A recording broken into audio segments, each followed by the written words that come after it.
যে আমাকে তো মেরে ফেলবে না, তা কইছে না মেরে ফেলবো না, তোর জাহাজ এটা সংক্ষেপে দিয়ে দে।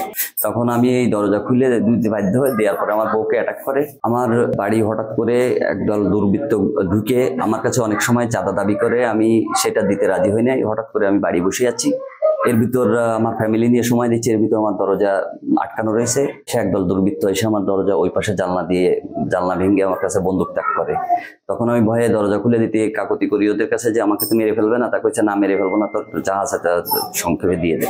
তখন আমি এই দরজা খুলে দিতে বাধ্য হয়ে দেওয়ার পরে আমার বউকে অ্যাটাক করে বন্দুকের মাথায়, মানে বন্দুকের নালের মতো আর কি এরকম।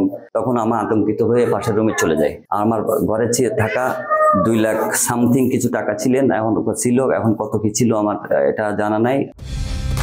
কালার এক্সপার্ট, জর্জ স্যাপ এবং মাইল্ড অন হ্যান্ডস টেকনোলজি সমৃদ্ধ অরিক্স ক্রিস্টাল ওয়াশ আপনার লন্ড্রি এক্সপার্ট। আমার স্বর্ণ ছিল আমার বইয়ের ব্যবহারের 3 ভরি।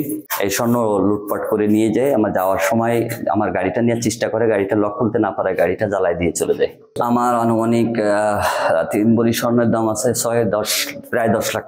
আমি চিনতে পারছি এলাকার আমি সে যখন ওরা মুখ বাঁধা ছিল কেউ, কিন্তু আমি অনেকটাই চিনছি। ভাই আমাকে ফোন দিলে আমি সংবাদবিদ দ্রুত ঘটনাস্থলে চলে আসি। আসার প্রেক্ষিতে দেখি দিল বাইরে মোটরসাইকেল একটা জ্বলতেছে আর একটা রাস্তা পরে পড়া ছিল। আমরা এসে বাড়ির ঘরের দরজা দিয়ে আসলো, সবাই ভিতরে ছিল। আমি ডাকার পরে আমার সাথে আর একজন পাবলিক ছিল, ওনার নামটা সঠিক নাই, উনি থেকে আর কি দরজা খোলার পরে ঘর থেকে পানি টানি নিয়ে আমরা আগুনটা নিবানোর চেষ্টা করছি। না, আমরা কাউকে পাই না এসে।